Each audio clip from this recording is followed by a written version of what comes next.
Pues bien, amigos, mucho se habla de los famosos los media, ¿no? Esta como tendencia a encontrar videos o videojuegos escondidos o niveles escondidos dentro de videojuegos que se perdieron porque ya sea que su creador lo escondió. Y uno de los casos en los que el Lost Media apareció es en Marvel y en una de las películas que actualmente se ha llevado la taquilla, el 90% de la taquilla en todos los países, y me refiero a Los Cuatro Fantásticos. Allá por 1994 se haría una película que iba exclusivamente dirigida para convertirse en Lost Media y ni siquiera estaban pensando en hacerlo como Lost Media.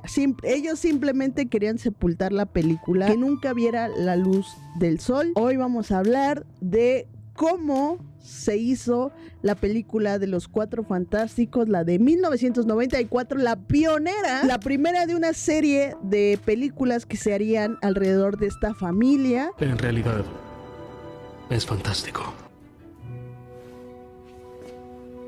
¿Qué dijiste? Aquí no he hablado mucho de Constantine Film, pero si ustedes van a uno de mis TikToks, yo tengo un video donde hablo de la versión que nunca salió de Resident Evil, que iba a ser dirigida por George Romero. En ese entonces recién los había comprado Constantine Films y quisieron hacer como una adaptación de los videojuegos que recién habían salido. Y para eso pensaron en Romero, pero al final una de las cosas por las cuales Constantine no aprobó el guión de Romero es porque no le gustaba lo gráfico del estilo de Romero. O sea, no le gustaba Romero en sí, no les gustaba el estilo, entonces como que querían el nombre de Romero sin la parte que hace que Romero sea Romero. Pero bueno, ellos son Constantine Films, digamos los culpables, los responsables de que no tengamos una Resident Evil de George Romero. En ese entonces, en 1986, dentro de las filas de Constantine estaba el productor Bernd Heikinger, si no me equivoco, porque es alemán y ya saben que yo con las pronunciaciones de otros idiomas, imagínense el español, ya es el inglés, ¿verdad? Y el alemán, bueno, ya. En América, Y él decidió comprarle a Marvel los derechos de Los Cuatro Fantásticos y lo hizo por la cantidad de $250,000, que en ese entonces no era una IP, o sea, el término IP ni siquiera existía en ese entonces. Creo que como todo este concepto de las IPs comenzó a surgir como por allá del 2000. Contexto, Marvel ahí para a finales de los 80s estaba muy mal, creativamente no, pero o sea, no tenían mucho en pantalla, entonces estaba atravesando una crisis. Entonces lo que Marvel hacía era venderle los derechos a quien tú quieras, o sea, tú me das lana que yo considere buena, ahí te la doy. Luego se arrepentiría de esa decisión, pero mientras tanto, en 1986, Marvel agradecería ese dinerito, al igual que este productor alemán. Y fíjense, desde 1986 intentó hacer algo, pero creo que ninguna productora quiso apostar a los superhéroes en ese entonces porque era mucho dinero, era mucho en riesgo. Digamos que Bernd tuvo los derechos ahí en el cajón, en el archivero, dijo, bueno, lo voy a poner aquí, ya se me va a ocurrir qué otra cosa hacer. Mientras tanto, pues vamos a seguir con la vida, ¿no? Contexto nada más rápido. En ese entonces, fíjense las películas de superhéroes que yo encontré que ya se habían hecho, que era Superman de 1978, que era la de Richard Donner, Flash Gordon de 1980, Batman de 1989, esa todavía no se estrenaba para cuando Bernd compró los derechos, pero pues, se acercaba su estreno, y Supergirl de 1984. Bernd se hace de los derechos, los tiene en el cajón durante de 1986 a 1992, son unos años, y entonces hay una cláusula que dice que si en cierto tiempo no has hecho uso de esos derechos en alguna serie, producción, o que incluso en el año de vencimiento no tienes pruebas de que estás haciendo algo, los derechos regresarían a su dueño. En este caso, los derechos regresarían a Stan Lee y a Marvel. Y entonces, el préstamo de derechos y ese dinero que se gastó Bernd Heikinger, pues iría a la basura, porque es como de, pues nada más los tuve aquí arrumbados Y pues como todo productor, como todo colmilludo, dice, no, ni merga, yo voy a sacar de aquí aunque sea una lanita. Cosa que hizo. Él muy inteligentemente armó una estrategia y dijo, no, ¿sabes qué? Yo voy a hacer mi versión de los Cuatro Fantásticos, pero tampoco le voy a invertir mucho y la voy a hacer de bajo presupuesto. Esa fue la tirada desde el principio. Y entonces Byrne se contacta con Roger Corman. Roger Corman se le conoce como el rey del serie B. Y al principio ese mote era para mal, despectivo, porque lo etiquetaba en un lugar que quizá él no quería. Pero lo cierto es que Roger Corman ha hecho más películas que cualquier otro cineasta. Sabe manejar presupuestos porque los mantiene siempre bajos. Tiene una que otra joyita. Pero lo más importante, dentro de la industria, se le conoció a Roger Corman como un gran mentor, porque formó un poco a cineastas de la altura de Francis Ford Coppola, Martin Scorsese, Peter Bogdanovich, Jonathan Demme. Trabajó también con actores de la talla de Jack Nicholson. Jack Nicholson, con el primer director con el que trabajó fue él. Básicamente formó al nuevo Hollywood y le dio una oportunidad a estos cineastas. Entonces, volvamos, ¿no? Ya después de este paréntesis enorme sobre Roger Corman, para que conozcamos la figura de este señor, Byrne Heikinger lo contacta y le dice, oye, güey, mira, tengo esta película, la quiero sacar, pero no quiero gastar mucho. Mi presupuesto es $1 millón. ¿Jalas o te pandeas? A producirla, por supuesto. Y Roger Corman dijo sí. Roger Corman puso $750,000 y Constantine puso los otros $750,000. Y para que se den una idea, amigos, de las películas de superhéroes, cuánto presupuesto requerían para que quedaran decentes o del nivel de Superman 1978, ahí les van las cantidades. Bueno, empecemos con Flash Gordon de 1980, ocupó un presupuesto de 35 millones. Batman de 1989, 48 millones. Supergirl 35 y la Superman de la que hablamos ahorita 55 millones. O sea que realmente $1 millón para una película de los Cuatro Fantásticos, una película de superhéroes de fantasía, pues era una misión para Roger Corman, una misión imposible para cualquier otro, pero Roger Corman lo iba a lograr. Una vez ya presupuestado todo, se empezó con la búsqueda del crew, se empezó a buscar también el cast, se encontró al director ideal para esta misión, que fue Oli Sassoni. Este director era especializado en videoclips, puros videoclips. Antes de entrarle a la película, él había dirigido puros videos musicales para distintas bandas. Ya teníamos al director y ya teníamos al resto del crew, faltaba el cast. Se hace el cast en diciembre de 1992. Fue al final Alex Hayden White, Jay Underwood, Rebecca Stapp y Michael Bailey Smith quienes interpretaban a los Cuatro Fantásticos, y Joseph Culp, que es el Dr. Victor Von Doom. Y Carl Yarfalio, que interpretó igual a la Mole, pero dentro de la botarga. Entonces se empieza a grabar la película. De hecho, creo que la película en sí la película, la grabación no formó como grandes retrasos o dificultades. Obviamente las dificultades que tendría una película de bajo presupuesto, pero para eso volvemos al punto. ¿Con quién estás trabajando? Con Roger Corman. Lo que hizo Roger Corman fue prestarles uno de los estudios donde grababa, y también les prestó sus cámaras, que estas cámaras eran tan, no viejas, pero ya un poco desactualizadas, y las cámaras no les podías conectar un monitor externo para ver cómo iban las cámaras, ¿no? Entonces tenías que grabar a lo guerrilla, como era conocido Roger Corman, ¿no? Nada, ¿qué quieres ver? Órale, a grabar y grabar y grabar y grabar. No sé si ustedes han visto la película, pero la verdad, si la quieren ver, o sea, tampoco es tan mala. Quizá porque yo antes de ver la película vi todo esto, entonces como que la traté mejor. Si ustedes ven la película, pues todo lo que está puesta en escena, el diseño de producción, pues sí se ve chafón. Da la casualidad que en 1993 Roger Corman había estrenado una película que se llamaba Carnosaurio, que era una respuesta o una obra inspirada, muy inspirada en Spielberg, en Jurassic Park.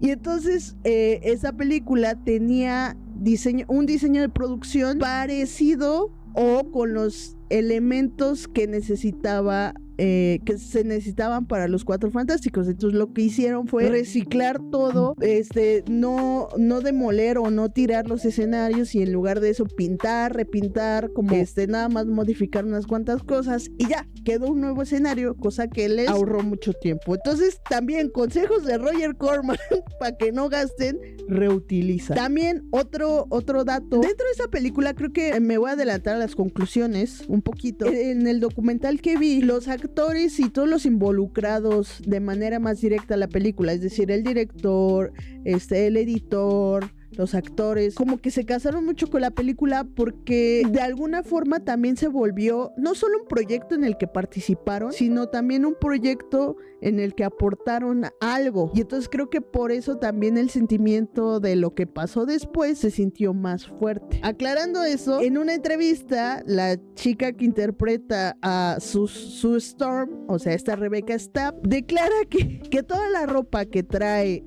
Sue Storm, o sea, ya grande, porque sale una niña al principio de la película, la adulta, la Sue adulta, toda la ropa que traía puesta era de ella. O sea, imagínense, no había, o sea, el presupuesto estaba contado, los centavos estaban contados y no había presupuesto para vestuario. Entonces ella muy amablemente prestó su ropa para el personaje de Sue. Y eso volvemos al punto, ¿no? Eso habla de lo comprometidos que estaban los actores a este proyecto. No solo los actores pusieron de sí, sino también los compositores, déjenme les digo los nombres: David Gurst y Eric Gurs. Esos dos señores, ahora señores, fueron los compositores de la película, pero no contentos con eso, rentaron un estudio. De hecho, ese estudio es mítico porque en ese estudio en el que rentaron, grababa Frank Sinatra. Y ellos rentaron el estudio y además rentaron a una orquesta para grabar la banda sonora. Y ese dinero fue de su bolsillo. Y ahorita todavía no ha acabado con las personas que ponen de su lana, porque me faltan personas, pero eso lo vamos a ir viendo más adelante. Entonces, volvemos, ¿no? Ya están en el rodaje. Sue Storm trae ropa trae su propia ropa. El actor de Reed Richards está en la mierda. Creo que el Doctor Doom... claro, por supuesto. El Doctor Doom no tenía estos problemas. O sea, el actor Joseph Culp no tenía estos problemas. Incluso volvemos al punto, ¿no? Lo comprometidos que estaban todos en su papel construyendo a sus personajes. Y otra curiosidad sobre el proceso de trabajo del Doctor Doom es que no sé quién le aconsejó, pero él por alguna razón se chutó discursos de Mussolini. Entonces esta gesticulación que hacía este señor horrendo la adoptó para el personaje del Doctor Doom. Aunque era una película de bajo presupuesto, es a lo que voy, cada persona estaba comprometida con lo que estaba haciendo al 100%, y que creo que esa es la clave para que una película de bajo presupuesto funcione, que la hagas en serio. El hecho de que tenga poco presupuesto no la hace menos seria, simplemente la hace con menos recursos. El rodaje terminó en enero de 1993. ¿Y saben cuántos días duró? 25 días, que eso es poco. Creo que el récord de Roger Corman, yo sé que volvemos al punto, yo sé que no la dirigió, pero el récord de Roger Corman es dirigir 7 días una película, un largometraje que creo que en ese entonces era la de La tiendita de los horrores. Durante esos 25 días que duró el rodaje, pues los medios se enteran. Creo que solo una revista tuvo la oportunidad de entrar al set, a no entrevistarlos, pero sí tomar fotografías y hacer un reportaje. Se empezaron a hacer artículos de la revista sobre los Cuatro Fantásticos, empezó a hacer, más bien los actores empezaron a hacer sesiones de fotografías, se empezó a hablar de los Cuatro Fantásticos en las convenciones, que cuando se va a estrenar. Una vez que terminó el rodaje, también hubo pedos. Les digo, aunque no hubo pedos de cast ni de cómo se llevaron, si quieres hacer una película de superhéroes con $1 millón, en algún punto te va a faltar dinero. Y eso fue lo que pasó. La película tuvo un pedo de sonido porque faltaba que el Doctor Doom grabara sus diálogos. ¿Cuál fue el problema? Que al Doctor Doom, si ustedes ven en la película, cuando se pone la máscara, se escucha como el gang de locos, y entonces dice, oh, beautiful. I had such a unbearable hatred for you, Rick. No sabe si dice beautiful o dice pitiful. Ya no había lana. Ya no había lana para eso. Y en los efectos especiales, el chico que se encargaba, el chico, señor, o vayan a saber ustedes qué era, que se encargaba de los efectos especiales, consiguió un nuevo trabajo y los abandonó. Entonces fue como de... Afortunadamente consiguieron, en la película vienen los créditos, Mr. Film les ayudó con los efectos, a acabar como los efectos especiales, porque aparte la chamba del güey que estaba antes tampoco era buena. Entonces Mr. Film hizo lo que pudo, con el sonido también hicieron lo que pudieron, pero pues tuvieron que pedir dinero extra. Ahí sí no sé cuánto fue el extra, pero la película por fin terminó de hacerse, de editarse. Solamente quedaba hacerle publicidad. El dinero se acaba en julio de 1993, entonces queda como en el limbo. Entonces ya les dan poquito dinero, pueden terminar la película, y es ahí cuando ya inicia todo esto. ¿Qué hace Oli, el director? Puso de su dinero para pagarle a un publicista que los ayudara a promocionar la película. Entonces, para la promoción de la película, el director puso $12,000 para que pues todo tuviera éxito. Y fue un éxito, o sea, la campaña de publicidad realmente fue un éxito que llamó la atención de mucha gente. Entonces, en cada convención, los actores iban gratis, porque una cosa es la publicidad que pagas para, oye, güey, te pago para que me menciones en esta convención, te pago para tener un stand, te pago para esto, pero a los actores creo que no se les pagó nada. Esa información sí no la verifiqué, pero creo que, y no me sorprendería que lo hubiesen hecho gratis, porque ellos creían en el proyecto. Entonces, a cada convención que iban, la neta, la gente los recibía muy chido, porque era la primera vez que iban a ver en live action a los Cuatro Fantásticos, a Sue Storm, que iba a pasar de las páginas de un cómic a la pantalla grande. Entonces todos estaban expectantes de saber qué onda. Una vez que logran el objetivo, ellos en entrevista en el documental mencionan que la idea original era que los Cuatro Fantásticos se estrenara en 500 pantallas, que se iba a estrenar a principios del 94, porque ya estábamos a finales del 93. Entonces se iba a estrenar y de repente pasa algo. Finales de 1993, una llamada termina con todo. Resulta la campaña de publicidad fue tan exitosa, güey, que llegó a los oídos de una de las personas más importantes en ese entonces en Marvel, Avi Arad. Estaba, no sé si de vacaciones, de viaje de negocios, vayan a saber ustedes qué, no sé si es Puerto Rico o Costa Rica, y de repente alguien le dice, oye, ¿qué opinas de que se va a estrenar una película de los Cuatro Fantásticos? Entonces Avi Arad dice así como de, ¿qué? ¿Cómo que se va a estrenar una película? ¿De quién? ¿Cuándo? ¿Cómo? Y entonces empezó a indagar, y fue cuando cayó en cuenta de el presupuesto, y quiénes estaban detrás del proyecto. Fue cuando dijo, no, a mi bebé no me lo tocas. Que sí, que estaban en crisis, pero que esto, supongo que es lo que pensó, esto va a recaer en la reputación de la marca.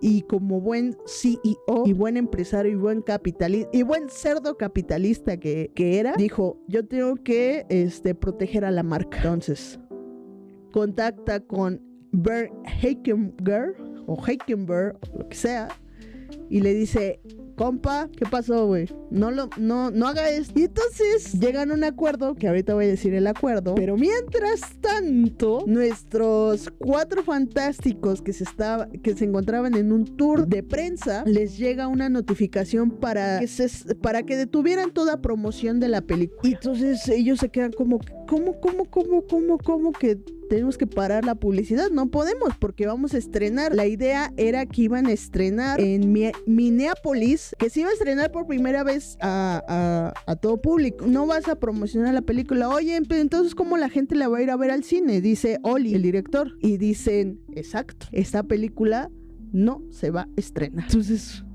fue como de, ¿qué? No mames, ¿qué? Obviamente no pudieron hacer nada, ni actores, ni director pudieran hacer nada contra las cláusulas de Marvel y contra el chequezote enorme que les dieron tanto a Bert Heikenberg como a Roger Corman. ¿Qué pasó? Avi Arad, después de que se entere que estaba de vacaciones allá en la playa, que le marca a uno de los productores de Constantine Films, le dice, tenemos que reunirnos. ¿Qué onda? Bueno, no, esto ya lo estoy inventando, ¿no? Pero yo me imagino así. Se reunieron, o incluso por teléfono. Avi Arad le dice, ¿cuánto? ¿De cuánto va a ser tu chistecito? No, pues ¿sabes qué? Que le dice el Bern, es que no soy solo yo, también está un amigo, güey. Y Avi Arad dice, está bien. ¿Cuánto quieren? Creo que a Roger Corman le tocó un melón de $, y a Bern le tocaron 2. Bern, nada tonto, porque seguía teniendo los derechos, dice, ¿sabes qué? Extiéndeme, dame este par de millones, pero extiéndeme el contrato de los derechos para que yo pueda buscar una productora que a ti te convenga para hacer una versión con mayor presupuesto, para que tú también estés contento y para que la marca esté protegida y para no hacer una película chafona. Avi Arad dice, me parece bien, ¿te parece bien? Me parece bien. Entonces Constantine y Marvel llegan a un acuerdo que tú entiérrame esta película, que nadie sepa nunca jamás qué pasó y yo te voy a dar estas facilidades. Hecho. Cancelan todo. Bern se reúne con los ejecutivos de 20th Century Fox, con los cuales llega a un acuerdo. Pues fíjense, ¿cuánto tiempo le extendieron la cláusula? O sea, en 2005 llegara la versión que Marvel tanto esperaba, que es la versión con Jessica Alba y Chris Evans, dirigidas por Tim Story. Entonces, ustedes dirán, bueno, si es una película que estaba destinada a ser sepultada, ¿cómo verga llegó a conocerse? Es un misterio muy misterioso que todavía no se sabe el responsable de esto, pero alguien dentro de la empresa Marvel o Constantine Films se hizo de una copia y esa copia la replicó. Porque cuentan los actores, pasaron los años y que de repente se dieron cuenta que en eBay estaba una copia de la película. Los empezaron a reconocer en fiestas. Y entonces fue como de, what the fuck, ¿por qué la gente vio la película? Qué chido, ¿no? O sea, se convirtió lo que hoy conocemos como los media. Alguien, no sé por qué, bajo qué lógica, hizo que esta película saliera a la luz cuando su propósito primero era nunca verla. Y eso digamos que sería como el final, un poco del final de esta historia, porque aquí vienen los rumores. El productor alemán de Constantine Films tenía desde un primer momento pensado hacer esta película y nunca sacarla. Esa es la primera pregunta. La segunda, Roger Corman, si ese era el plan de Bern desde el principio, sabía los planes de este señor y aún así le ayudó. Esa es una segunda pregunta. O la tercera, que es un poco mezcla de las dos. Bern dijo, se me acaban los derechos, voy a hacer una película de bajo presupuesto que llame la atención de Marvel y que haga todo lo posible para que no salga, y de ahí voy a beneficiar. ¿Qué pasó después? Que ya cuando pues los actores ya no pudieron hacer nada, se acabó el proyecto, señores, vámonos de aquí, que aquí nada tenemos que hacer. Los derechos ya están con Fox. Fíjense cómo es el karma de delicioso. ¿Qué pasa después? Ya cuando los derechos pasan a ser, siguen siendo de Constantine Films, pero también son de Fox, pues se hace la primera película, la de 2005, con su respectiva secuela. Su secuela no tiene éxito, entonces dicen, vamos a dejar pasar un tiempo para ver qué onda. Para 2015, ¡oh sorpresa!, viene la cláusula para Fox de que si no hace algo con los personajes de los Cuatro Fantásticos, la licencia va a regresar a Marvel. Nos encontramos en el mismo dilema de hace años. ¿Qué hacemos? No mames, ¿qué hacemos? ¿Sabes qué? Hay un vato muy cool que hizo una película sobre superhéroes que era muy realista, que se llama Josh Trank. Tráemelo, güey. Vamos a hacer una película pero así en chica, güey, en chica loca, para evitar que los derechos se los vuelva a llevar Marvel, güey. Entonces, otra vez viene la misma historia que resulta en un final irónico, porque la película termina siendo un fracaso en taquilla y eso hace que Marvel diga: ¿qué estás haciendo, carnal? ¿Qué estás haciendo con mi marca? No te voy a dar lana, porque aparte de esos derechos, Avi Arad, el antiguo CEO, tuvo la pendejez, así pensó Marvel, tuvo la pendejez de venderte también los derechos de los X-Men, güey. ¿Sabes qué? Estoy hasta la madre de ti, güey. Voy a hacer algo. Tipo Batman v Superman, cuando ven que al final Superman dice: no mames, es que tengo una deuda. No, y Bruce le dice: no, ya no la tienes. ¿Pagaste la deuda? No, compré el banco. Así Marvel Disney dice: ya estoy hasta la madre. Voy a comprar, no los derechos, voy a comprar Fox. Y ¡pum! Güey. Venga, chepa acá, Fox, con todas tus propiedades intelectuales, incluyendo las que son mías. Entonces, es cuando les digo que el poder del karma es delicioso. Constantin Films queda fuera de todo esto, porque obviamente ahí no sé cómo se arreglaron, la neta ahí ya es para otro, tal vez otro stream, pero Fox se queda no solo sin los Cuatro Fantásticos, se queda pues sin su independencia. Y Marvel regresa a ser, años después de, fíjense cómo empezó, estando en crisis, vendiendo los derechos de los Cuatro Fantásticos por 5 monedas, a convertirse actualmente en una de las empresas con más propiedades intelectuales actualmente. Esta es una historia con un final, no sé si es un final feliz o un final triste, pero es un final. Y ya está. Marvel ahora tiene a Pedro Pascal como Reed Richards. Hemos llegado al final, amigos. Muchas gracias por quedarse, ya sea en el stream, ya sea si lo están viendo en YouTube, que hayan llegado hasta acá. Se les agradece. Comenten, por favor, si ustedes ya vieron la película, si no la han visto. Y nos vemos. No sé, güey. Denle like. Adiós, güey.